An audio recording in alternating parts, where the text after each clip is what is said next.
Hey, good morning, good evening, good afternoon, wherever you are, and welcome to Dreamy Dreamland with your Sensei Alba, him, I, the dude, awake.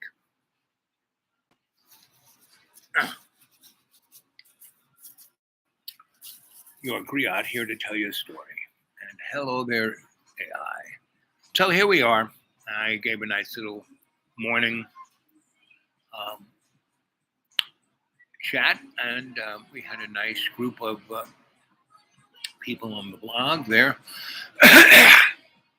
and so, I was saying, I've been talking, one of my major themes for the last 4 years is watch out for the big splat. So, because this is a good indicator.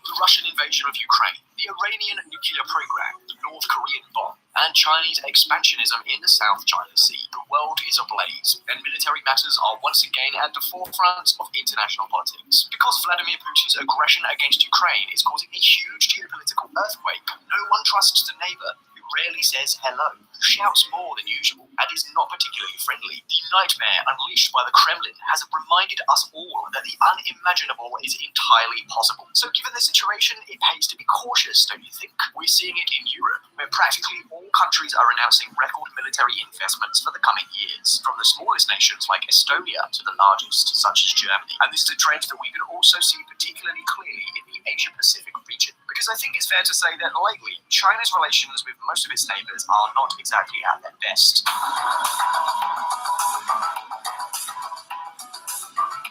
China is becoming a superpower, and Xi Jinping's government has started to become much more commanding on regional issues. But to what extent can its neighbors rely on a country like China? What can they do to avoid succumbing to the giant? Well, that's exactly what explains news stories like this one. Asia's military spending up 2.8% in 2021, bucking 1.8% global drop. Growth slows in region, but expenditures resilient to economic squeeze. And of course now, following the war in Ukraine, Japan has heard the warning bell. And what does this mean? Well, just as is happening in Europe, most countries here are preparing their accounts to increase their military spending. And take note, because at this point, we have to take something very much into account. Yes, China has become the great regional power in Asia Pacific, but its influence is not as overwhelming as we might think at first glance. For example, Okay, so blah, blah, blah, blah, blah, blah, blah, right? Selling arms, making arms makes a lot of money for a very few people. It takes most of that money away from people who are hungry, need education, need a home, need health care, need a job. And we're going to go deeper and deeper into that. And it is the thing that leads us up to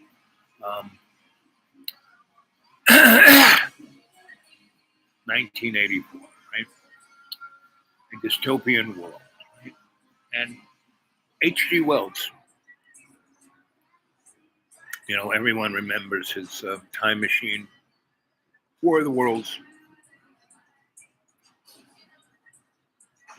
Island of Dr. Moreau, Invisible Man, right? But the book that sold most, that made him a rich man, was a book called The History of the World, right? And in before World War II, it was the most read book on the planet, more than the Bible, right? And now no one really talks about it. You should go read that. History of the World by H.G. Wells, or something of near motif. And before he died, he wrote another book called Things to Come. And before World War II, there in the 30s, that book was turned into a movie. And Richard Massey was, the star, and other people. It was about that period between World War I and World War II, and World War II breaks out, and the world ends up in the Stone Age, right? And H.G. Wells envisioned what was going to happen, except the war, that the Germans would get the atomic bomb and blow everyone up and put everyone in the Stone Age, right? And a group of people hid out in their underground bunkers and waited till everyone was in Stone Age, and they came out with super high technology that made them look like aliens, right? So that's kind of where we're at, right? So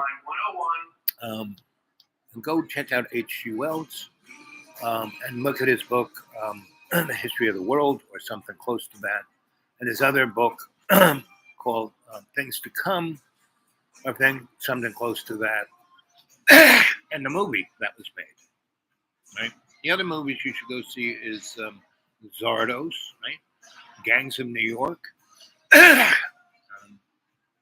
and virtually any other movie you want to see, because it is a predilection of things to come. Movies are things to come, right? It's what they were put out there for. That's why it's called Hollywood.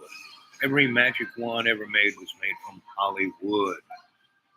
So, my next doctor appointment is coming up quick. Let's see what time it is now. About an hour from now. How much time do I have in the battery? 40 minutes. So anyway, remember, if you want to put something in my Patty Pal, I truly appreciate it. Dudaway42@gmail, Dudaway42@gmail. When they ask for the address. And if you want to get a hold of me, that's my email address, Dudaway42@gmail, right? And all those who want to talk, come and talk, okay? So, let's see.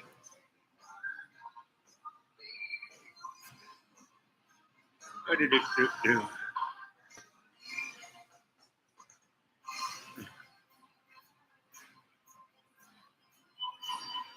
Hello?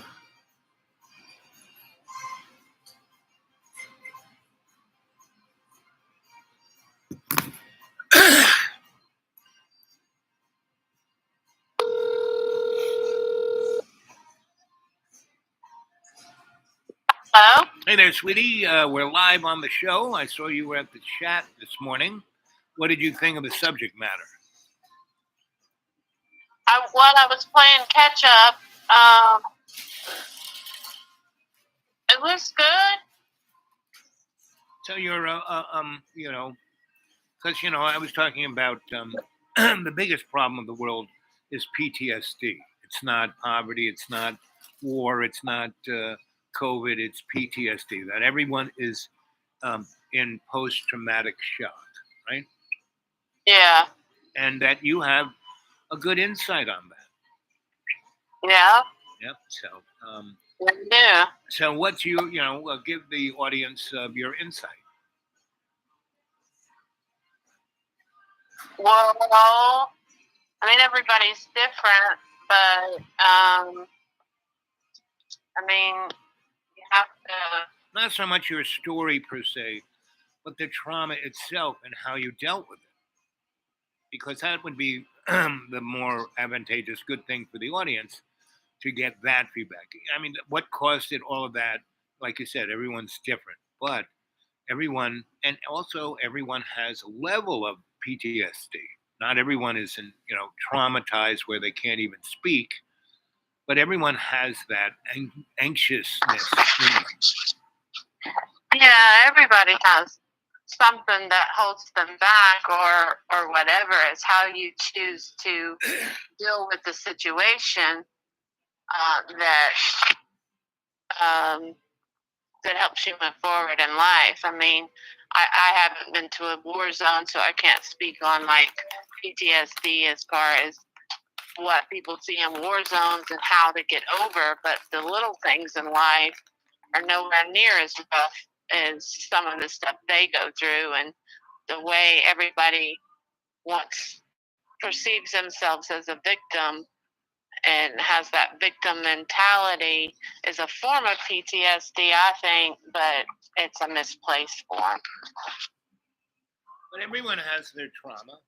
Yeah. And like but you can either live in your trauma or you can make your trauma better. That's exactly it. And so what helped you manifest moving forward? What was that the light went on? You were doing things that you were heading for the drain, but you pulled away. Well, at some point you start to Well, I don't know if everybody does, but I made the conscious attempt to see that my life was heading down a path that I didn't want to go. I didn't want to be that person. I didn't want to be, worthless, and so I changed. I changed my lifestyle. I changed my friends. I changed my habit. My habits. I mean, I've always had a strong work ethic, and I chose. A lot of people jump around to job to job to job because they don't like certain things. I stuck through all my jobs. I've had like 5, but two of them I worked while I was working another full-time job. So, but I chose to stick out when things get hard, when a lot of people give up. So that was the crux. You, instead of giving up and doing something different, you faced the obstacle and overcame it. Correct. And so I would say that is one of the major skill sets needed to deal with trauma. Mm-hmm. That you have to first enumerate what that problem is, and then you don't give up. You do your best to well, not just overcome it, but make it. I would say all of the different obstacles you had that you stuck at and worked through made you better. Mm-hmm. Right? Whereas if you Right. gave up, you would still be in that give up mentality. Well, I mean, okay, so you have to accept. I came from a broken home. I could let that define me, or I could let that make me stronger. I could decide that this is, something that I want to feel sorry. I want everybody to feel sorry for me, and I want to feel sorry for myself. But there was nothing that I could do to fix what had already happened, All I could do was pick up the pieces and move forward and live my life.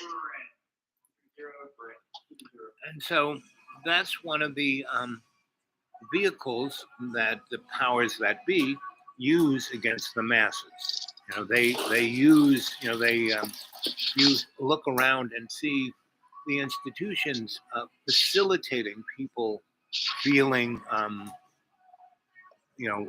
being taken advantage of, rather than helping them to overcome that. They help them just to wallow in that. I mean, that's kind of what you that can't woke- wallow. You Right. can't wallow in self-pity. It's never going to get you anywhere but wallowing like pigs in the dirt. Right. But I mean, a lot of people choose drugs or alcohol or whatever, and don't get me wrong, I did that too. right. That's called But self-medication. yeah, for self-medication, but then there comes a point, well, who's controlling who? Is it the drugs that are controlling you, the alcohol that's controlling you, or are you controlling you? And, I stopped doing drugs. Right. And I never really was a big drinker because I got alcohol poisoning. Right. But that's a whole other story. But, I still do it every now and again. But, on up into my life, Right. I got there for a while. I, came home. I went to work and came home and drank myself drunk every night. Got up, went to work, and did the same thing all over again. But then I was like, oh, wait, I'm getting into a pattern that's not a good pattern, and I had to, correct course. Right. And I feel that a lot of people today are, oh, well, they're a drug addict, or they're an alcoholic, or they're this, they're that. We should feel sorry for them. right. No. I mean, I'm not saying that mental illness isn't real. God knows I have that in my family as well. Right. But there are things that you can do even when you're mentally ill. If you say you're a manic depressant, for example, Right. and you don't want to do nothing, and you don't do nothing. You don't take care of yourself. You don't take a shower. You don't, you don't clean up. You don't do any of that stuff. But if you get up and, at least take a shower every day, that's one thing. One thing leads to, okay, well, let me wash this dish, or, and along with your medicine that your doctor prescribes, because I'm not a doctor or anything like that, but I mean, you can help yourselves in little ways, but society as a whole has taught us not to think that way. And that's because they switched. We just lost. But it's the dynamic of sympathy and empathy. About that, I tilted my head. Right, exactly. In the man cave, if I move a centimeter, I can lose the signal. But I was saying the real difference is between empathy and sympathy. Sympathy is worth a crap, because all sympathy is, I feel guilty about really not helping that person, so I'll feel sympathy for them. Empathy is, I can feel this person's problem. I'm going to step in and help them and do my best helping them. Not just be sympathetic, but okay, hey, you got a problem. I have a similar problem, not quite the same problem, but let me tell you about and let's work out a strategy to get better. That's empathy, right? Right. And all our medical institution especially, is based on sympathy rather than empathy. Because it sucks, the system, and everyone in it goes, oh, that's too bad. But they don't empathize enough to change it for the better. Yeah, and I have, I have several people that have, mental health issues, be it depression or bipolarism or stuff like that. Right. And, a part of me, I get angry with them. Mm-hmm. And then a part of me knows that they can't help it. But then the other part of me that gets angry with them knows that there are things they can do to help themselves. Well, that's where empathy comes in. Where the government, or not the government, the medical institution, whatever, has told them, well, if you go to counseling, you take these drugs, you should do this, you should do that. Well, you got to do, when you get up in the morning and you don't have any health problems, and you get up in the morning and you take a shower and you're, going to start your day, that usually puts a little pep in your step. Yep. Just something just as simple as that. Yep. I have many little rituals that I do, because if I didn't, I'd still be in bed today, because I wake up in pain and I could just turn over and go back to sleep. And often if I have nothing to do, I live at the bottom of a holler, it's always dark.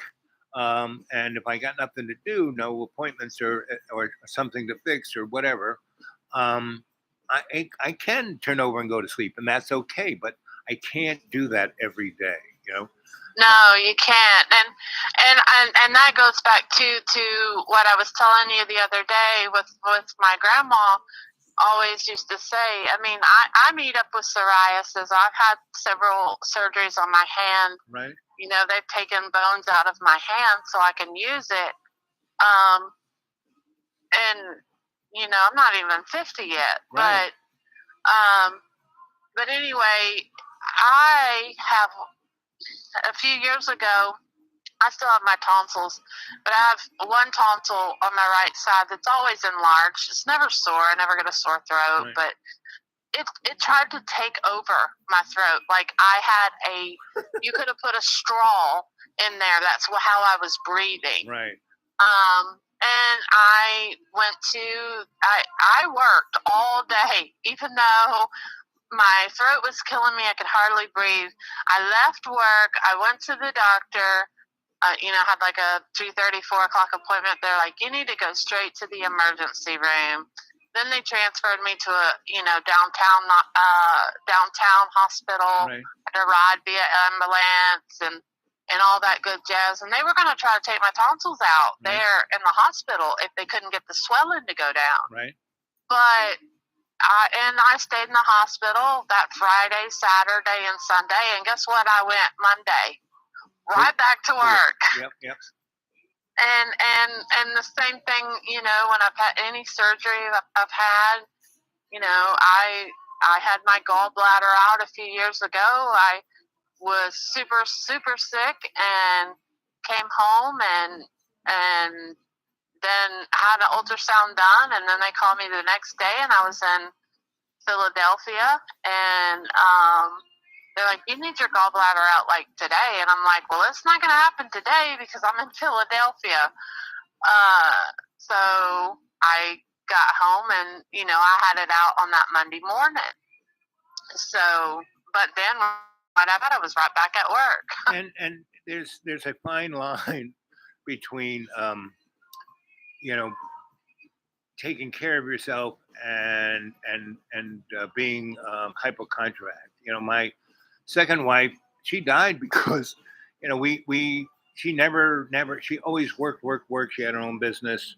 She had all these employees that, she knew she had to pay no matter what. And, but at one point we were at a place where everything was fine. I said, honey, let's just take a vacation. I took her to a Caribbean amazing spot, and she had the best time in her life. She relaxed. She, we spent 3 weeks there because she didn't have to worry about business. There was a lag and everything was fine, and we just did that. And when we came back, we were on board an airplane where everyone was sick, coughing in our face. And when we got home, a day or so later, we both got the flu. I went to bed, and hydrated and made myself soup. And she went straight to work. And work. She got sicker and sicker. I got better in about 3 days, but she got really sick. And I stuck her in bed and gave her soup, and she got a little bit better and went straight back to work. And then she got pneumonia and still kept working. And then she had a heart attack. So well, I have been guilty of that. I am very susceptible to pneumonia because I had a lung fungus in my 20s that nearly killed me. But I do that too. I work, and then be in the hospital for a week with pneumonia, and then go back to work. But as I've gotten older, like I think the last surgery I had, I ended up having to take a couple of days off because you convalesce. Yeah, because and it killed me, but I had to take off. Right. And I'm horrible about taking, so I can relate because I never take vacations. Right. I never. Well, take off. luckily we had the greatest of vacations, and she goes, well, we got to do this more often. And then she died. So at least she had that experience, and she learned from that. I mean, because she didn't die all the way. It's like me, I've died many times, but not all the way. And so she did learn to, because what she did was we both left New York and we both changed our lifestyles, right? And so, right. But speaking of hypochondriacs, my mother-in-law, yes, God and bless her heart, right. but she, God called her home in 2019, in October of 2019. Uh-huh. And, it bothers Trace a lot that, there for a while, I mean, super religious family, also Church of Christ, super, super religious. But she was mad. She was mad at God for taking her mother. And I was like, your mama was a hypochondriac because if she was sick or she had the sickness, she was that's how bad of a hypochondriac she was. I was thinking, but I told Trace, I was like, hey, look what happened in 2020. Right. I said, your mother would have either killed herself or drove your daddy to kill her. Right. because of the COVID and how scared they made people and Right. how she was such a big, huge hypochondriac. And I said, this is a blessing. It's a blessing. And finally, it's 2023 and she's finally starting to, accept that, yeah, he probably did know what he was doing. It probably was a good time for mama to go. And the other You side know. of the coin is that we all, as soon as we're born, the thing ahead of us is we're going to die. And it's just when that's going to happen. So we have to truly appreciate our lives. And if you're like moaning and groaning about being, as a hypochondriac, you're not really experiencing life, No, you're not. So the real deal is we're here to experience life, nothing else. And everything Yeah. in between is just part of that experience. Whatever your job is, whatever this is, whatever relationship, it's not the be end and end all. It's the accumulation of you understanding what life's about. And the bottom line of all that is love. So you have love in your life. You have your significant other there and everybody else in your life.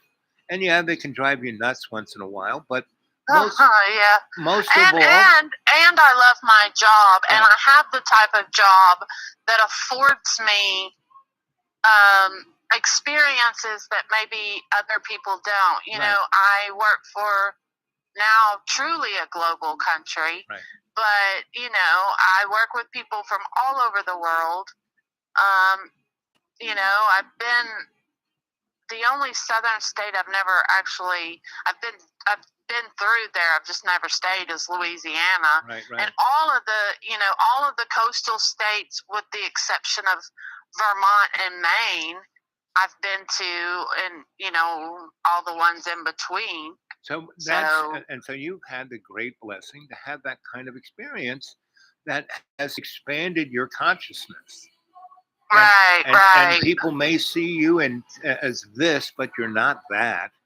You are accumulation of all those experiences and your understanding of all the people you've met and dealt with. And so you are, as you get older, you're not accepting per se, but understanding all the trials and tribulations, and it's not getting it down. Right. You're Yeah, saying, right. I try to be positive. I'm not always positive. I'm a glass half empty type of person. Right. I don't get excited. I get excited over the littlest things, and people are like, "Why do you?" Somebody could give me something as little as a twig that they found that was curled up or something. Right. Some kind of something they picked up off the ground. But I appreciate little stuff. Because I'm not a get my hopes up kind of person, Right. If something good happens, hey, it happened, but I don't plan for good things. Well, at I that always point, plan for the worst. At that point, I'm going to say we have to close the show because I have to get off to my next doctor appointment. And All right. thanks for being on the line, and I'll talk to you sooner rather than later, especially if when I get back to the man cave, the phone signal is there. Last night was it was there. It hadn't been there for about a week, and then last night it was. So.